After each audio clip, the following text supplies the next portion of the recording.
Good evening and welcome to Real Talk, where every Sunday night we offer insight, education, and resources to in home caregivers and those affected in their world. These are the children, the parents, the extended family, and everyone who loves them. And our goal is to offer real life topics and learning through discussing real issues and offering real solutions. And sometimes we just want to tell you about something really amazing. And so I'm really tonight very excited to welcome back a guest that we've had before, Michelle LaRowe Conover. So welcome, Michelle. It's good to have you back. Hey, good to see you, and thanks for having me. Absolutely. So I'm going to tell our audience a little bit about you, and then we're going to talk about something you've been working on for a while. And we'll talk a little bit about the history, but mostly I want to focus on the future of where things are going with Nanny Magazine and what you guys are looking to bring to the market, how people can get involved, things like that. Excellent. But Michelle has more than 25 years of nanny industry experience. And Michelle and I have walked a lot of those years side by We side. have, absolutely. Yeah. So, as the International Nanny Association credentialed nanny and Nanny of the Year award recipient, Michelle has authored several parenting books, including Nanny to the Rescue and Nanny to the Rescue Again, as well as Working Moms 411.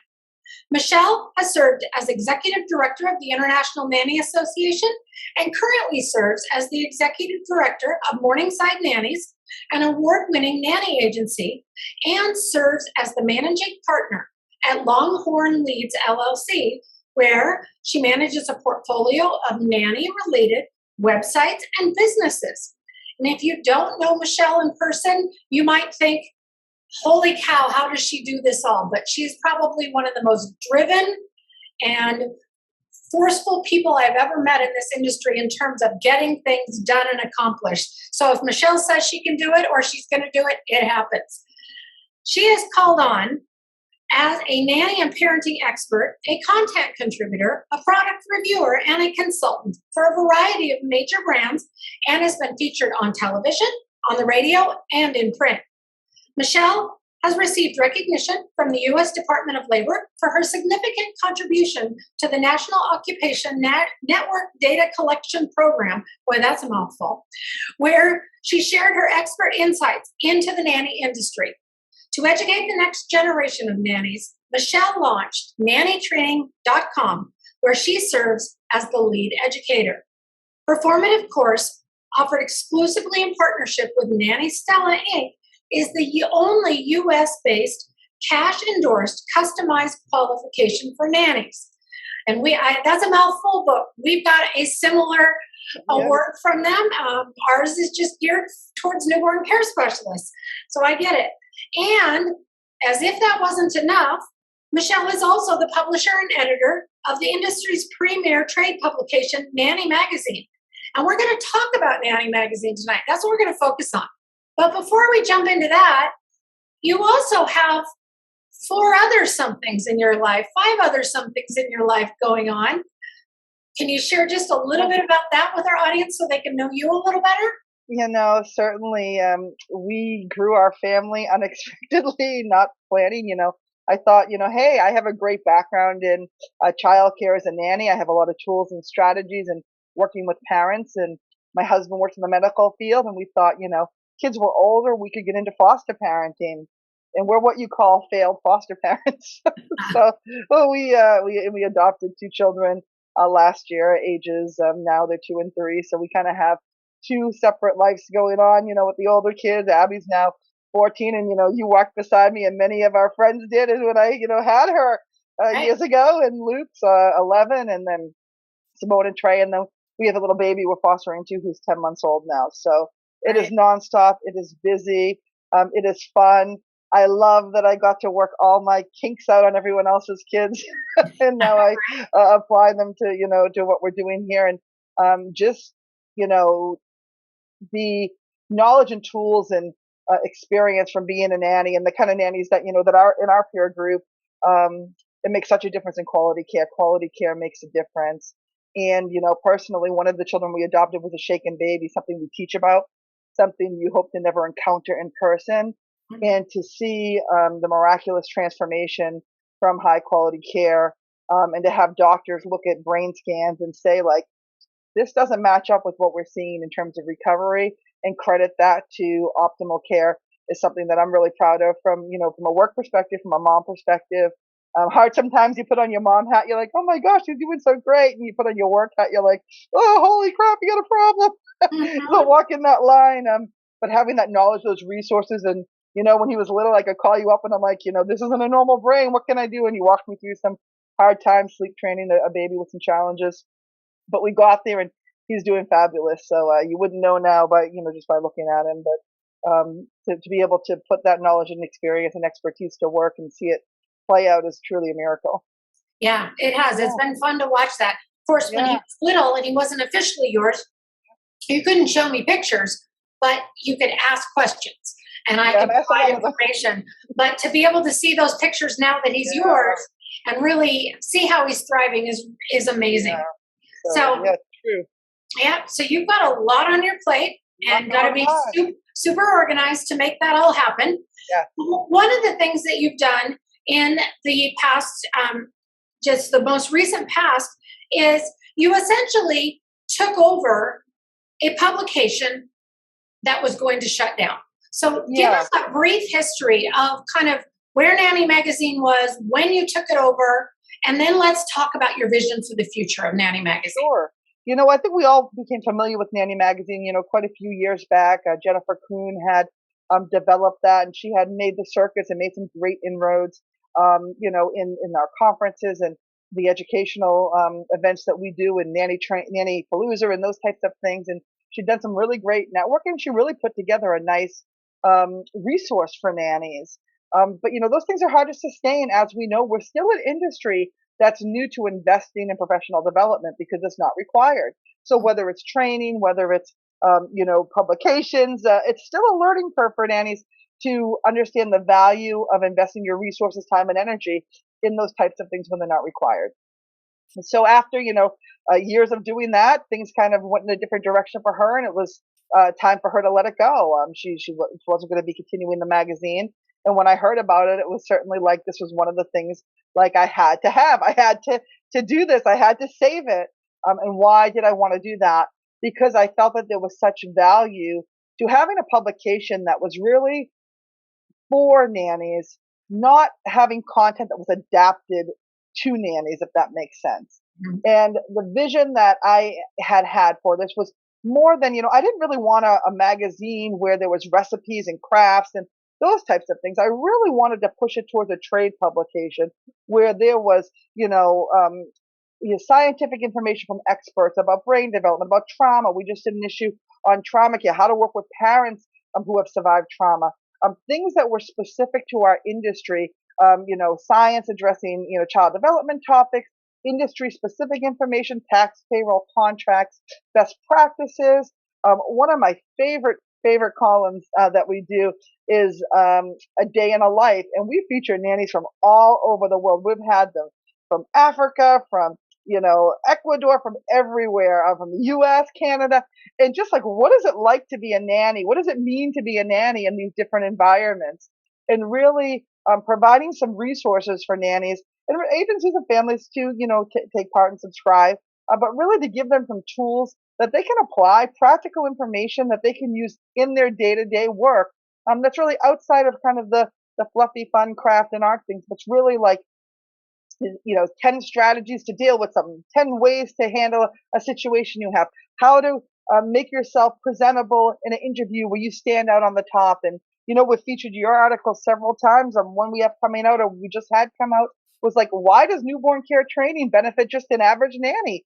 Mhm. Even if you don't want to be a newborn care specialist, why is that important? 10 things you should know about that. So they're really, the content is really developed around nannies specifically in different stages of their career paths and different stages of their work life, but not adapted for them. So not like daycare material kind of tweaked to fit the nanny mold. It's really written with nannies in mind and understanding that audience. Yeah. And I love that you guys have done that because there's there's a need and there's an audience for the crafts and things like that. Right. But there's also tons of resources out there. And those resources, particularly around those things, are easily adapted from other industries. But articles and things that are really specifically targeted right from the get-go at nannies gives them a different bent, it gives them a Yes. different viewpoint, and they're written by people who understand the industry. And And the reality is, you know, only a nanny knows a nanny, right? And then one of the other columns that I love is nanny knows best. So it takes nannies that have worked as nannies or are working as nannies, but have a specific area of expertise. As you know, in our industry, we have many nannies that have perhaps degrees in nutrition, or they have, you know, the child passenger safety technicians or their newborn care specialists, and they can speak to a specific point in the industry from their area of expertise, but in the framework of having been a nanny. So I really love that I can call on experts that truly understand the work nannies do and apply the knowledge like they have gained to nannies specifically. You know, it's different. It's nannies work in such an intimate atmosphere, right? Uh, People who hire nannies who are CEOs and manage people every day have a real hard time sometimes managing that in-home employee. How do you navigate that? Like, how do you navigate being in a situation where, you know, you're in a home and it's very casual. People are coming out in their bathrobes. There's nanny cams here. In all those things that we see discussed in nanny groups, oftentimes for people to get advice and people share. I love featuring expert advice from those who have been in the industry, been in the trenches, and can really speak to who and what we do. And you know, if nannies, if they have something to share, we have a pathway to publication at nannymag.com. You know, how to be featured, how to be published. And you can go on, you can submit for any of our standard columns. We also have features, but we love getting those new and fresh voices. And the nice thing is too, is we do invest in professional editing. So someone that is, you know, an editor outside of our industry, but a line editor, that's all they do all day, is edit. So it's been really nice to see the quality of the publication come to life. So if you're not the best writer, but you have a great idea, we can certainly help get your ideas into a publishable format that can be digested by our audience.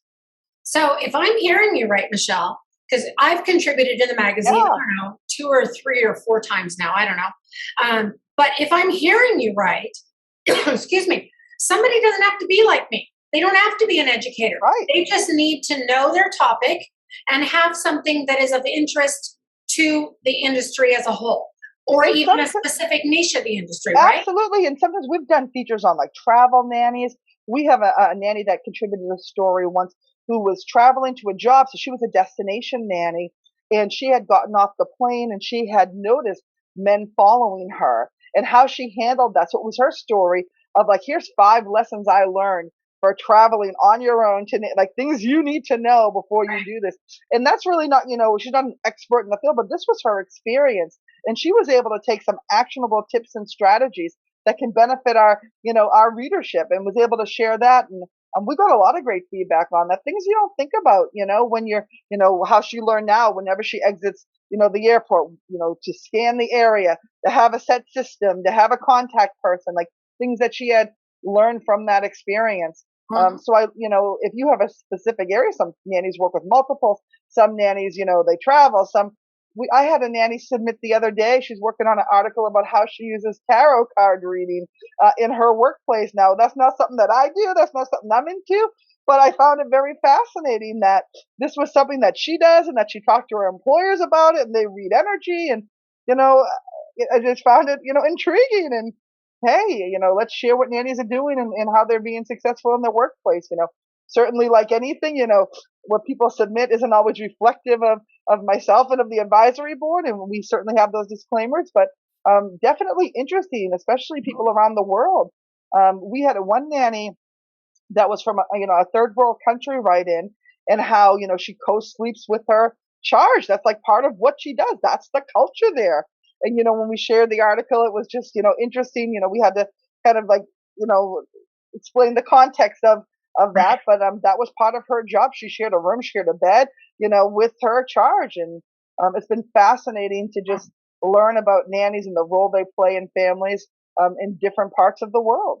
Yeah, I love that you guys have taken a worldwide perspective and Yes. also a perspective of, even if this isn't something that I would necessarily do, this may be of benefit or of interest to our readers. And so we're going to put it out there. Yeah. aside from that. So I love that you guys have done that. You and I have chatted about that and that Yeah. aspect of things, but that's great.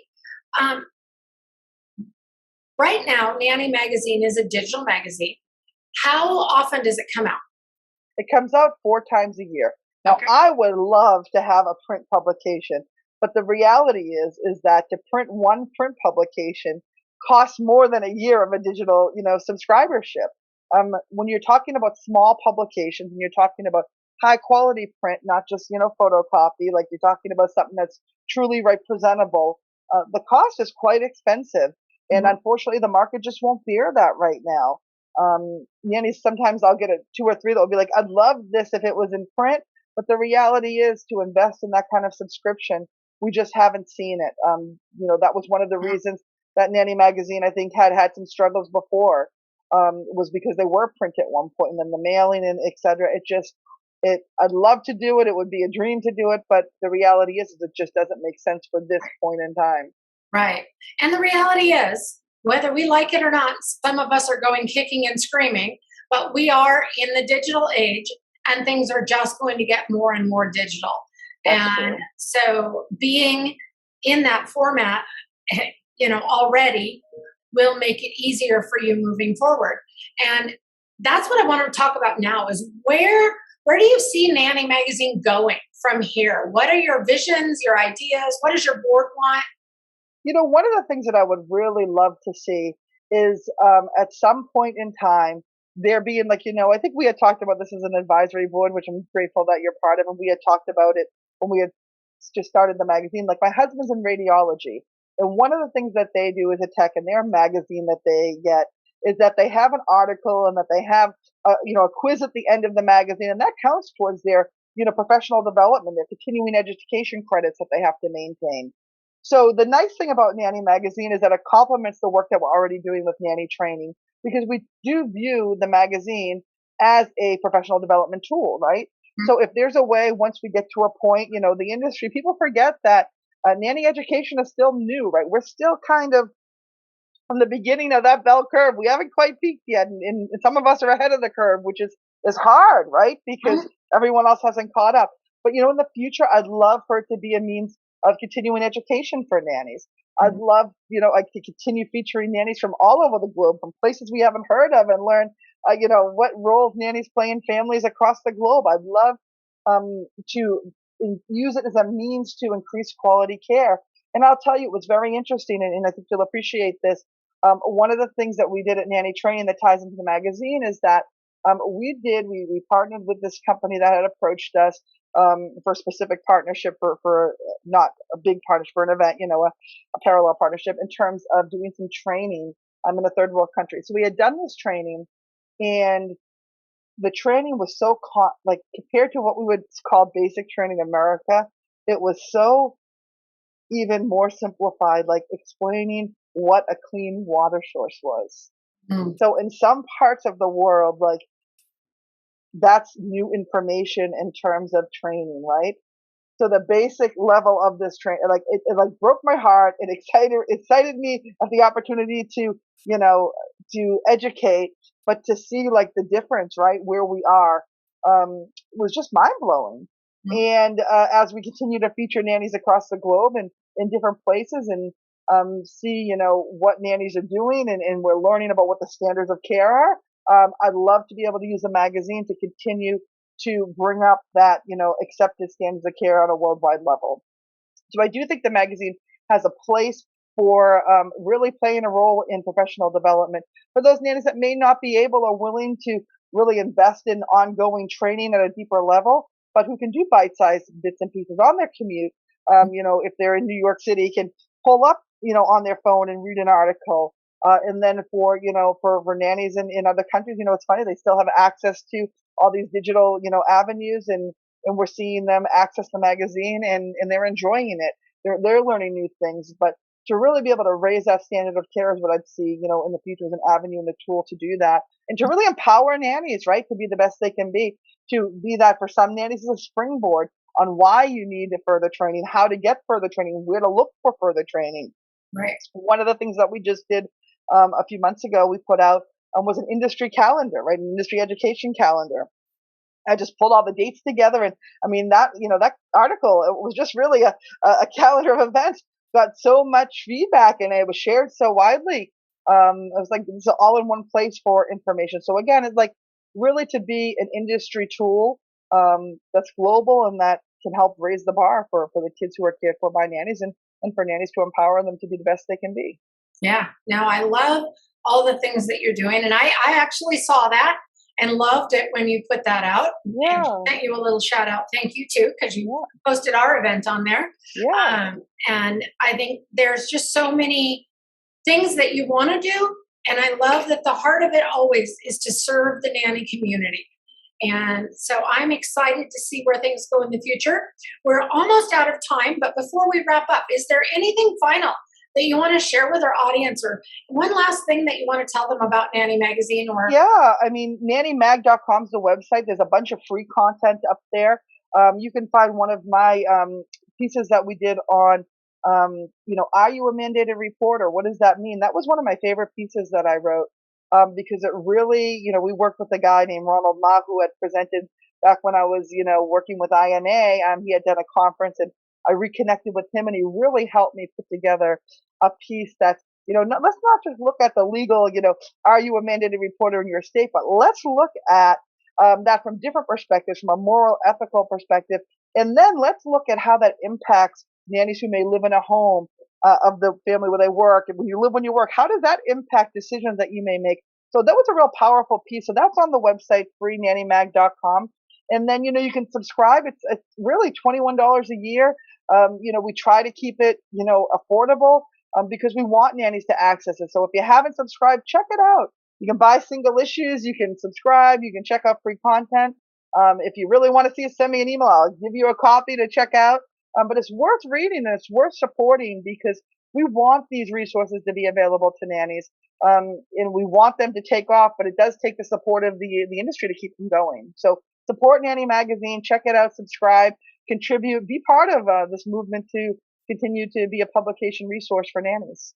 yeah, I love that. And I agree. It's one of those things we want this industry to be taken as a professional industry. And this is a trademark of what professional industries have. They have trade publications. And so in doing that, in having a subscription to the magazine, reading it, applying what you're learning, you are then taking just one more step into establishing this as a recognized profession. So I love that. Thank you so much for joining us on Real Talk tonight, Michelle. It's been an honor to have you, as always. And I love hearing what you're doing and your vision for the future for Nanny Magazine. So thanks so much. Thanks for being part of it. We appreciate all you contribute as well. Absolutely. If you have any questions about this topic or anything related to Nanny Magazine, put them in the feed and tag Newborn Care Solutions or tag Michelle LaRowe Conover, and we'll make sure you get an answer. And if you're wanting to rewatch this segment or catch any of our past Real Talk episodes, along with accessing our other content, go to newborncaresolutions.com and click on the Education tab. Or you can find us on our YouTube channel, Newborn Care Solutions, and put Real Talk in the search engine. Thanks so much and have a fantastic night. Bye.